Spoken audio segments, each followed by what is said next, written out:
Okay student, हमारा जो है इससे पहले जो है हम एक्सेलरेशन ड्यू टू ग्रेविटी हम देख रहे थे कि किन किन फैक्टर पे डिपेंड करता है। उसमें हमने हाइट और डेप्थ पे जो है डेप्थ से रिलेटेड हमने पूरा कैलकुलेशन कर लिया था। अब जो हम देखेंगे कि रोटेशनल मोशन ऑफ द अर्थ का क्या फ़र्क पड़ता है, लैटिट्यूड का क्या फ़र्क पड़ता है और शेप का क्या फ़र्क पड़ता है एक्सेलरेशन ड्यू टू ग्रेविटी पे। तो देखिए पहला हमारा जो टॉपिक है शेप ऑफ अर्थ या जी varies as shape of earth या according to shape of earth। Shape of earth से के हिसाब से कैसे वेरी करता है। तो देखिए हमारा सिंपल जो जी का फॉर्मूला है, जी इज इक्वल टू होता है G M upon R square, ऐसा कुछ।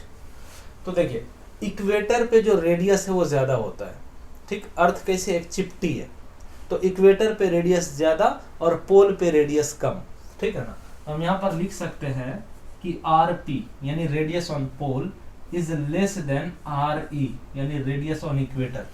सो ठीक है, तो अगर रेडियस ऑन इक्वेटर आपका बड़ा है, रेडियस ऑन पोल छोटा है, तो इसका मतलब ये हो जाएगा कि जीपी जो होगा, क्योंकि inversely proportional to the square है, तो यानी कि जीपी जो होगा बड़ा हो जाना चाहिए। रेडियस जहाँ पे जितना ज्यादा वहां पे जी की वैल्यू उतनी ही कम, ठीक है। और जहां पे रेडियस जितना कम वहां पे जी उतना ही बड़ा।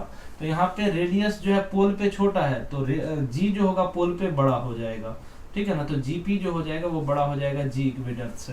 तो यानी पोल पे जो एक्सेलरेशन ड्यू टू ग्रेविटी होता है वो बड़ा हो जाएगा कहाँ पे, इक्वेटर पे। तो इससे ये पता चलता है कि अगर मान लीजिए कि आप कोई जाकर के कोई ज्वेलरी खरीदते हैं और आप पोल वाले एरिया में जाकर के ज्वेलरी खरीदते हैं, जैसे कि मान लीजिए कि आप कनाडा वगैरह साइड में चले जाते हैं, कनाडा या ग्रीनलैंड चले जाते हैं। ग्रीनलैंड जो है अर्थ के पोल के बहुत बहुत करीब है, तो वहां पर जाकर के आप कोई ज्वेलरी खरीदते हैं और वो ज्वेलरी जो है आपको मतलब मेजर करके देता है, उसका कुछ ना कुछ वेट है। और उस ज्वेलरी को आप ला करके मान लीजिए कि आप मेजर करते हैं कहाँ पे, तमिलनाडु के पास में, जो कि इक्वेटोरियल एरिया में आता है। तमिलनाडु या अफ्रीका वाले एरिया में जाकर के आप करते हैं, तो वहां पर जब आप जाकर के मेजर करेंगे तो आपको जो वेट है वो कम मिलेगा, ठीक है ना। वेट क्यों कम मिलेगा, क्योंकि पोल पे जो है वो वहां पे जी ज्यादा था। पोल वाले एरिया में ग्रीनलैंड में आप जाकर के या कनाडा में जाके आपने खरीदा, तो कनाडा ग्रीनलैंड वगैरह आपको किस रीजन में पड़ता है, पोलर एरिया में पड़ता है। तो वहां पर जी की वैल्यू ज्यादा थी, तो जी की वैल्यू ज्यादा थी तो वहां पे वेट ज्यादा था, यानी कि ज्यादा आपको दिखा, ठीक है ना, कि मतलब उस ज्वेलरी का वजन ज्यादा दिखा आपको। लेकिन जब वही उसी चीज को आप लेकर के कहाँ पे आए, तमिलनाडु में आकर के जब मेजर किए तो आपको वेट कम दिखेगा, क्योंकि वहां पे जी की वैल्यू कम हो जाती है according to the radius of the earth, ठीक है ना, या according to this formula as per radius of the earth, ठीक है। यहां तक क्लियर है। तो चलिए इसके बाद जो आपका नेक्स्ट टॉपिक है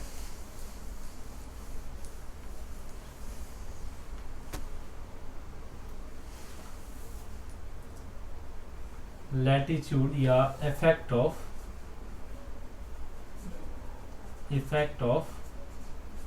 rotation of earth and latitude of place. किसी भी प्लेस के लैटिट्यूड का और रोटेशन ऑफ द अर्थ का क्या फर्क पड़ता है, किस पे, तो on the acceleration due to gravity. G, acceleration due to gravity पे अर्थ के रोटेशन का और लैटिट्यूड का क्या फर्क पड़ता है। तो सबसे पहले तो हमें लैटिट्यूड समझना पड़ेगा कि लैटिट्यूड क्या है। रोटेशन का तो मतलब समझना है कि अपनी एक्सिस पे घूमना, ठीक है। और यहाँ पर हम रोटेशन का मतलब एंगुलर वेलोसिटी से रिलेटेड कुछ रिलेशन निकालेंगे, लेकिन पहले लैटिट्यूड को समझिए क्या होता है। लैटिट्यूड का मतलब होता है कि जैसे मान लीजिए कि ये अर्थ है आपके पास, ये अर्थ है और ये कोई जगह है, मान लीजिए कि ये जगह है हमारा कोई भी एरिया, रसिया वगैरह है, ठीक।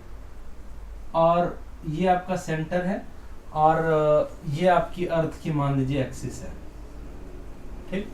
तो आपको एक ऐसा प्लेन ड्रॉ करना है जो जिसका जो मतलब डायमीटर हो, या फिर एक ऐसा प्लेन ड्रॉ करना है जो जिसका सेंटर मान लीजिए अर्थ का सेंटर हो और इस एक्सिस के परपेंडिकुलर हो, तो उसको हम बोलते हैं क्या, इक्वेटोरियल प्लेन। ये चीज जो है आपका क्या, इक्वेटोरियल प्लेन है। इक्वेटोरियल प्लेन क्या होता है कि जिसका डायमीटर इक्वेटर होता है, सिंपल ये भी कह सकते हैं, जिसका डायमीटर अर्थ का इक्वेटर होता है उसको हम इक्वेटोरियल प्लेन बोलते हैं। तो ये अर्थ का इक्वेटर है जो इस प्लेन का आपका क्या है, डायमीटर है। अब मान लीजिए कि रसिया थी, कोई जगह है यहाँ पर, और इस प्लेस को अर्थ के सेंटर से हम क्या करेंगे, मिला देंगे। ठीक, तो उस प्लेस को अर्थ के सेंटर से मिलाने वाली जो ये लाइन है, ये लाइन इस इक्वेटोरियल प्लेन में, जो इस इक्वेटोरियल प्लेन के साथ बोलिए या फिर सिंपल बोलिए डायमीटर के साथ जो एंगल बनाता है, इसको हम थोड़ी देर के लिए लैम्डा लिखते हैं, तो जो एंगल बनाता है उस एंगल को बोलते हैं लैटिट्यूड ऑफ दैट प्लेस। ठीक है ना, मान लीजिए कि यहाँ पर 30 डिग्री अगर ये एंगल बनेगा और ये जगह जो है ये रसिया है, तो रसिया का लैटिट्यूड कितना हो जाएगा, 30 डिग्री। अगर मान लीजिए यहाँ पर कनाडा होता और ये एंगल 45 होता, तो कनाडा का लैटिट्यूड कितना होता, 45 डिग्री। तो इक्वेटर पे अगर कोई प्लेस है यहाँ पर, ठीक, तो उसका लैटिट्यूड कितना हो जाएगा, 0 डिग्री। और अगर कोई प्लेस है एकदम पोल पे जाकर के, तो उसका लैटिट्यूड कितना हो जाएगा, 90 डिग्री। यानी उस प्लेस को मिलाने वाली लाइन डायमीटर के साथ जितना एंगल बनाती है वही एंगल हमारा लैटिट्यूड होता है। तो यहाँ पे पोल पे अगर कोई जगह है तो वो लाइन जो बनेगी और डायमीटर के साथ वो एंगल कितना हो जाएगा, 90 डिग्री। ठीक है, तो खैर ये चीज है हमारा। तो इसका क्या फर्क पड़ता है, ये चीज अगर हम कैलकुलेट करना चाह रहे हैं तो देखिए, अगर मान लीजिए कि यहाँ पर कोई एक बंदा है और ये अर्थ यूं घूम रही है, इस तरीके से घूम रही है, किस स्पीड से, तो ओमेगा स्पीड से। ठीक, तो जो ये बंदा होगा ये भी मतलब चूंकि अर्थ चक्कर लगा रहा है, तो ये जो यहाँ पर जो कोई आदमी खड़ा है तो ये भी क्या करेगा, इसको भी, ये भी एक तरह का सर्कुलर मोशन करेगा, ऐसा कुछ एक सर्कुलर मोशन करेगा। ठीक है ना, ऐसे। ठीक, और इस सर्कल का, यानी कि यहाँ पर पोल पर है, ये अर्थ घूम रही है, तो ये बंदा जो यहाँ पर खड़ा है वो भी घूम रहा है। तो इसका, इस सर्कल का अगर हम रेडियस देखें तो मान लीजिए कि कुछ ना कुछ होगा जिसको कि हम आर बोल सकते हैं, और ये अर्थ का रेडियस है जो कि कैपिटल आर है। ठीक, इसको थोड़ी देर के लिए और अगर हम ऐसे मिला करके इसको आगे की तरफ बढ़ा दें तो ये एंगल भी हमारा क्या बनेगा, लैम्डा बन जाएगा। सॉरी, लैम्डा है, अल्फा नहीं।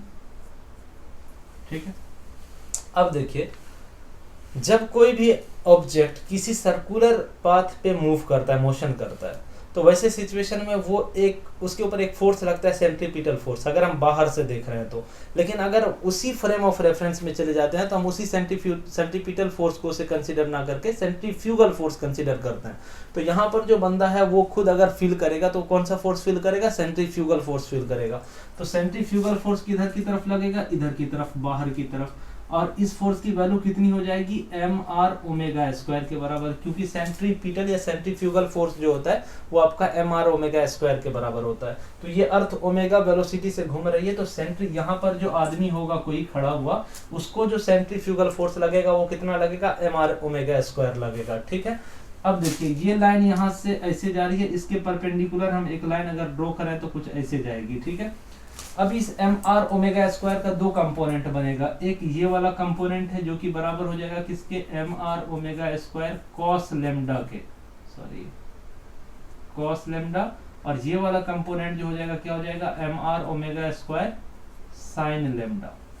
ठीक है, अब देखिए यहाँ पर जो आदमी है उसको अर्थ अपनी तरफ खींच रहा है, जिसको हम बोलते हैं, जिस खिंचाव से वो अर्थ, जितने फोर्स से अर्थ अपनी तरफ खींच रहा है उसी को हम वेट ऑफ द बॉडी बोलेंगे। तो अर्थ इसको अपनी तरफ, इस तरफ खींच रहा है, किस फोर्स से, mg से। ठीक, लेकिन अर्थ के रोटेशन की वजह से यहाँ पर जो आदमी बैठा है उसको एक फोर्स फील हो रहा है बाहर की तरफ, इस mg के जस्ट अपोजिट एक फोर्स फील हो रहा है, कौन, mr omega square cos lambda. हालांकि उसको सेंट्रीफ्यूगल फोर्स जो फील होगा वो mr ओमेगा स्क्वायर इस डायरेक्शन में फील होगा, लेकिन mr स्क्वायर का दो कंपोनेंट है, एक component mr omega square cos lambda है जो इस mg के जस्ट अपोजिट है। ठीक, तो जो हमारा जो अपेरेंट वेट होगा उसको हम थोड़ी देर के लिए mg डैश लिख रहे हैं, तो mg डैश बराबर क्या हो जाएगा हमारा, mg में से एक फोर्स है जो उसके जस्ट अपोजिट लग रहा है तो वो माइनस हो जाएगा, तो यानी mr omega square cos lambda. ठीक, अब हम क्या करते हैं, m को कॉमन लेकर के बाहर फेंक देते हैं, तो ये हमारा हो जाएगा mg dash is equal to m into g minus r omega square cos lambda. ठीक, m से m कैंसिल हो गया आपका।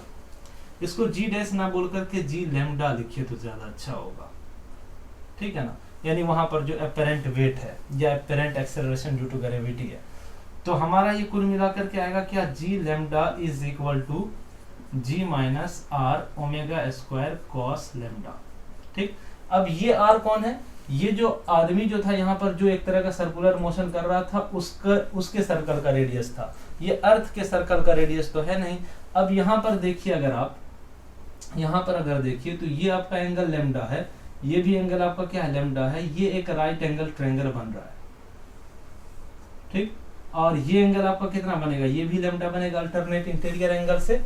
तो ये राइट एंगल ट्रायंगल में अगर आप कॉस लेमडा का फॉर्मूला लगाइएगा तो cos lambda is equal to आपको क्या आएगा, आर बाय आर। ठीक, ये कैपिटल आर जो है हाइपोटेनस है, तो small R is equal to आपका क्या हो जाएगा, आर कॉस लेमडा। ठीक, तो हम यहां से अगर ये वैल्यू निकालेंगे तो G lambda is equal to हो जाएगा क्या, जी माइनस आर की जगह ये वैल्यू डालेंगे तो ये क्या हो जाएगा, R cos lambda omega square cos lambda. यानी कि हमारा एक तरह से G lambda is equal to ji minus are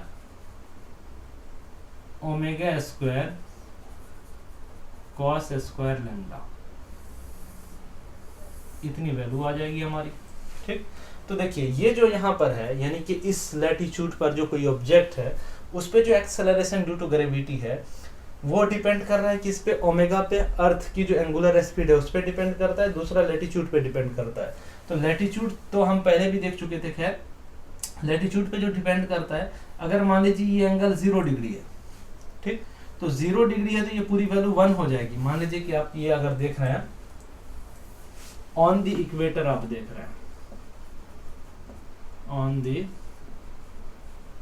equator, lambda is equal to आपका क्या हो जाएगा, 0। ठीक, तो कॉस 0 की वैल्यू कितनी होती है, 1। तो वैसे सिचुएशन में आपका जो जी इक्वेटर निकल के आएगा वो बराबर हो जाएगा क्या, g minus are omega square, r omega square direct कितना हो जाएगा। और अगर आप ऑन दी पोल देख रहे हैं, on the pole lambda is equal to 90 degree, तो यहां से अगर आप जी ऑन दी पोल निकालेंगे तो ये आपका क्या बनेगा, g minus are omega square cos 90, और कॉस 90 की वैल्यू होती है 0, तो कुल मिलाकर के g on the pole is equal to g की वैल्यू हो जाएगी। ठीक है, ये इसके इक्वल हो जाएगा। तो एक तो आपने देखा कि लेमडा पे वेरी करता है, लेमडा के हिसाब से, यानी कि अगर 0 है तो मिनिमम और लेमडा 90 होगा तो मैक्सिमम हो जाएगी एक्सेलरेशन ड्यू टू ग्रेविटी। दूसरा ओमेगा पे डिपेंड करता है कि ओमेगा मतलब एंगुलर वेलोसिटी जितनी छोटी होगी जी की वैल्यू उतनी ही ज्यादा, और ओमेगा अगर जितना ही बड़ा होगा उतना ही जी की वैल्यू छोटी हो जाएगी। ठीक है ना, तो इन दोनों की इन्वर्सली एक तरह से प्रोपोर्शनल होता है। खैर इतनी सी बात थी, इस पे एक छोटा सा क्वेश्चन करते हैं और उसके बाद इस टॉपिक को एंड करते हैं।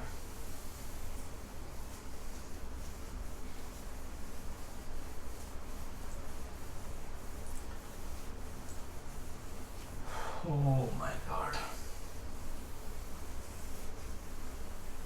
देखिए आपसे एक क्वेश्चन ये पूछा गया है कि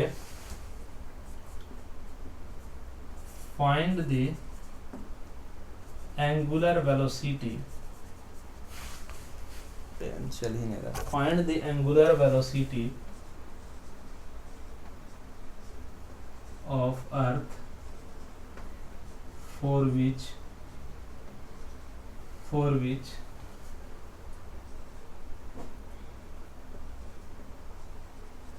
वेट या जी लिखिए, जी विल बी, यानी acceleration due to gravity will be 1/25 of the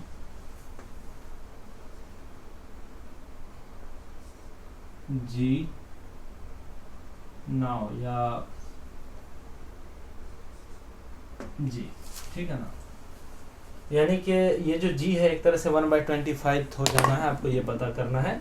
और कहाँ पे पता करना है कि ये ऑन द इक्वेटर आपको पता करना है, ये ऑन द इक्वेटर, ठीक है। अच्छा, पोल पे जो है एंगुलर वेलोसिटी वगैरह का कोई फर्क नहीं पड़ रहा था, ठीक है ना।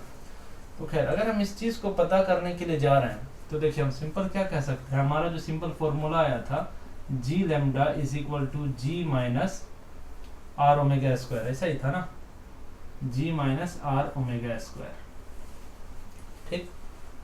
और यानी कि ये हमारा जो हो रहा था, ये हमारा हो रहा था क्या, g माइनस आर की वैल्यू थी r cos lambda into omega square, यानी कि ये जो हो रहा था हमारा g माइनस आर की वैल्यू तो हम रख सकते हैं, और cos लैम्डा यानी कि cos 0 दैट मीन्स 1 हो जाएगा, तो ये हमारा हो जाएगा r ओमेगा स्क्वायर, ठीक है। इतनी सी बात है। लेकिन ये g लैम्डा कितना हो जाना चाहिए, जो g है उसका 25, तो g लैम्डा की जगह हम क्या लिख सकते हैं, g/25, ठीक। अब एक काम कीजिए, इस पूरे को इधर और इस पूरे को उधर लेके जाइए, तो आपको क्या मिलेगा, r omega square is equal to g minus g/25, यानी इज इक्वल टू हो जाएगा आपको क्या, ये 24/25 इंटू g, ठीक है। और यहाँ से अगर आप देखेंगे तो omega square is equal to आपको हो जाएगा 24/r, r की वैल्यू होती है radius of the earth that is 6400 into हो जाएगा 25 इंटू जी, ठीक है। और g की वैल्यू आप चाहें तो 10 ले सकते हैं, तो यहाँ पर सीधा जो हो जाएगा ओमेगा इज इक्वल टू, ये आप क्या कीजिए 24/6400 इंटू 25 इंटू 10, ठीक है। और ऐसा कुछ हो जाएगा, ठीक है। अब इसको जो है ना आप चाहे तो आराम से कैंसिल आउट कीजिए जो भी होगा, और इसका अंडर रूट चढ़ जाएगा, ठीक है ना। इसको कैलकुलेट कीजिए, जो भी होगा वो आंसर आ जाएगा, यहाँ से पता चल जाएगा कि कितनी एंगुलर वेलोसिटी उसकी हो जाएगी, कि वो 1/25 हो जाएगा। खैर मैं थक गया हूँ, आज के लिए इतना ही रहने देते हैं, बाकी आगे देखेंगे, ठीक है।